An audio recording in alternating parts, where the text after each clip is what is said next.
ఒంటరితనం నీకేం తెలుసురా? ఇంతవరకు మీరు ఏది నన్ను అడగలేదు, నేను ఏమీ చెప్పలేదు. నాకు ఊహ తెలిసినప్పటి నుంచి నాకు తెలిసిందల్లా సర్కస్సేరా. మేం చేసేవన్నీ చూసి అక్కడికొచ్చిన జనం తప్పట్లు కొడుతూ ఉంటే మేము సంతోషిస్తూ ఉండేవాళ్ళం.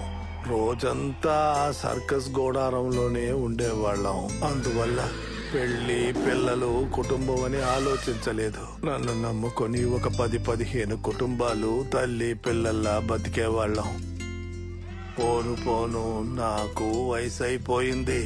సర్కస్ కూడా కొంచెం కొంచెంగా క్షీణించింది. జనాలు సినిమా నుంచి బయటికి రానే లేదు. కానీ నాకొక నమ్మకం, మన కళ అంత త్వరగా నాశనం అవ్వదు. మళ్ళీ మనం ఇంతకు ముందులాగానే ఉంటామని నేను నమ్ముకున్నా. కానీ టీవీ అని ఒకటొచ్చి చావు బతుకుల్లో ఉన్న సర్కస్ కి సమాధి కట్టేసింది. అప్పుల బాధ భరించలేక నాతో ఉన్న 1-2 కుటుంబాలు విషం తాగి గుంపులు గుంపులుగా చచ్చిపోయారు. ఆకలి బాధతో కన్న బిడ్డలా పెంచిన నోరు లేని జీవాలు ఒక్కొక్కటి చచ్చిపోయాకే నాకు నిజం తెలిసిందిరా.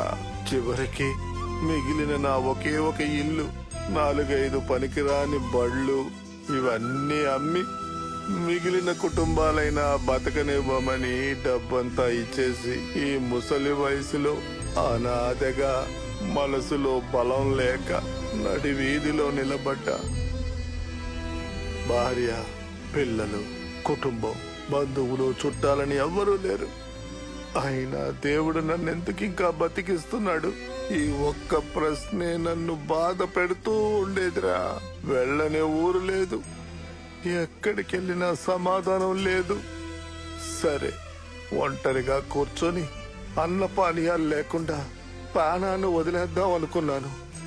2 వచ్చారు, నన్ను తీసుకొచ్చి ఈ ఆశ్రమంలో వదిలేశారు. ఇక్కడ నాకే కొరత లేదు.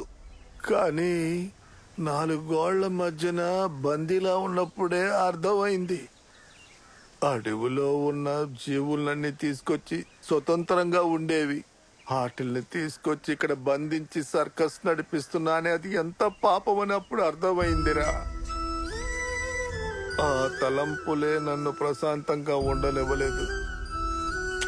అందువల్లే ఇక్కడ ఉండడం నచ్చక అప్పుడప్పుడు ఆశ్రమం నుంచి బయటికి వెళ్ళి వస్తూ ఉంటా. అప్పుడే నువ్వు నన్ను పిలిచావురా.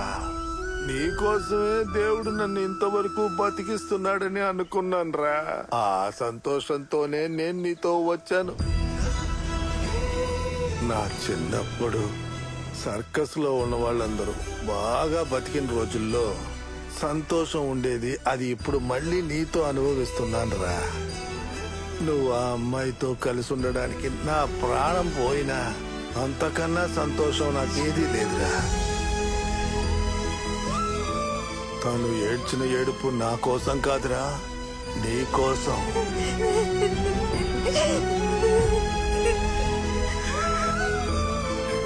క్షమించండి తాతయ్య.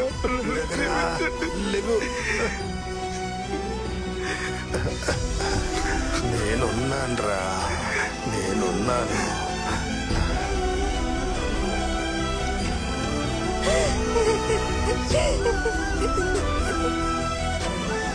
అవునరా, ఇకపై మీ జీతం డబ్బులంతా నేనే తీసుకుంటాను. ఈ ఉద్యోగాన్ని నమ్ముకునే నా మనవడి భవిష్యత్తు ఉందండి. మీరు అనుకున్నట్టుగానే వాడు ఫారెస్ట్ డిపార్ట్మెంట్ లో ఉద్యోగం సంపాదించాడు. మీ అమ్మాయిని వాడు బాగా చూసుకుంటాడు. నమ్మి ఇవ్వండి సార్. నా మనవడు చాలా బాధపడుతున్నాడు. ఇంకో రోజు వస్తాను. అలాగేనయ్యా.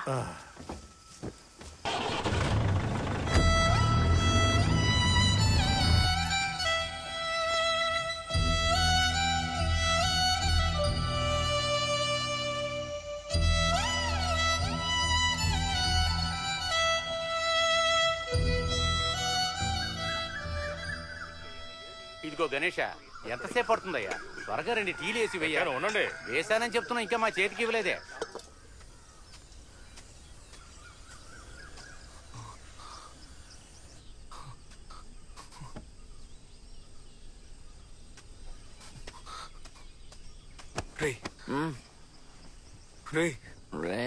తాతయ్య ఎక్కడున్నారా? ఎక్కడికి రా వెళ్ళావు? నీకు ఎన్నిసార్లు ఫోన్ చేశానో తెలుసా? ఏంట్రా తాత మంచంలో పడుకున్నాను ఆలోచిస్తున్నావా? ఏక ఈ మంచం ఆయనకి ఉపయోగపడదురా. ఇంట్లో ఫుల్ దాచి ఉంచానురా. మనకి అదృష్టం ఉంది, నేను వచ్చేసరికి సగం తాగేశాడు.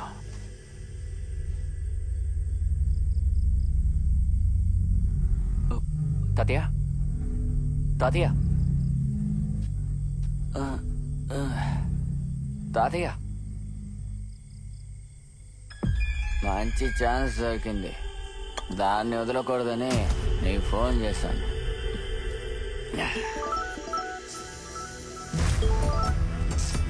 ఎక్కడికి వెళ్ళి చచ్చావురా? వెళ్ళక్కడి నుంచి బాటిల్ తీసి నెత్తి పగలు కొట్టేస్తాను.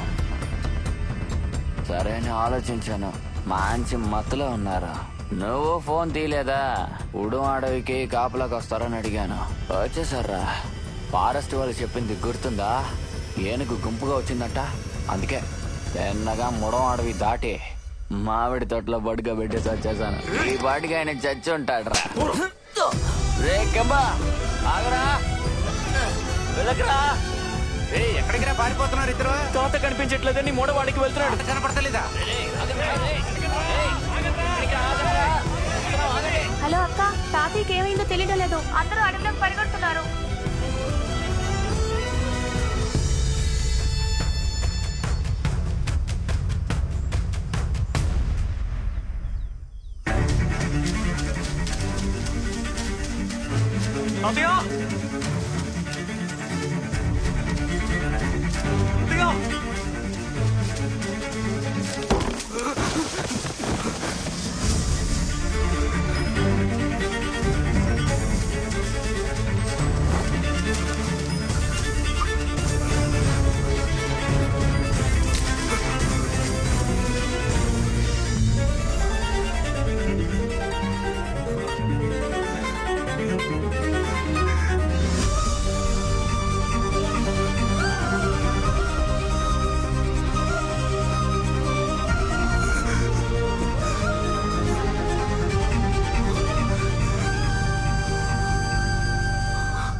ఎరా నువ్వు ప్రభుత్వ అధికారివా? గ్యాస్ పొయ్యి కూడా కొనలేవా నువ్వు? ఏమన్నా సార్ నమస్కారం అండి. నైట్ డ్యూటీకి వెళ్ళొస్తున్నారా? అవునన్నా. సంతోషం అండి బాబు. ఇది వరకు ఆ ముసలైనా ఎవరింట్లోనే విశేషం జరిగితే కట్టలు తెమ్మంటాడు. ఇప్పుడు ప్రతిరోజు నన్నే కట్టలు మన ఇంటికి మోయమంటున్నారా? నా వల్ల కాలేదు. అసలు నిన్నెవర్రా ఉండమని చెప్పింది? నచ్చకపోతే అలిగి వెళ్ళిపోవచ్చు కదా. రారా.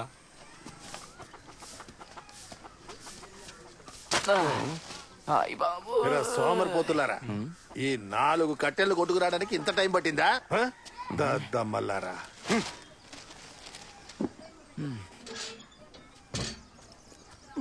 వెళ్ళొస్తాను తాతయ్య. సరేనమ్మా, జాగ్రత్తగా వెళ్ళిరా. సరే తాతయ్య. పాపకి విడిగా ఉప్పు లేకుండా వంట చేశాను. టైంకి ఇచ్చేసేయ్. ఏ అప్పుడప్పుడు పాపని ముట్టి చూసి తడిగా ఉందంటే వేరే బట్టలు మార్చేయ్. సరేనా? బాయ్. ప్రియమైన పెద్దలారా, తల్లులారా, ఓటేసే ప్రీతం మిత్రులారా, వచ్చే ఎన్నికల్లో మన పార్టీ ఎక్కువ ఓట్ల వ్యత్యాసంతో గెలిచిన పక్షంలో మన నాయకుడి మొదటి సంతకం అడవి మృగాల వల్ల ప్రాణాలు పోయే వారికి ఇచ్చే నివారణ నిధి 4 లక్షల నుంచి 8 లక్షలకి పెంచబడుతుందని సగర్వంగా తెలియజేస్తున్నాం. కాబట్టి ఎవరు మర్చిపోకండి, మన పార్టీని వదిలేయకండి. మీ ప్రియమైన ఓట్లు అన్నీ కూడా మీ ప్రియతమ నాయకుడు శ్రీ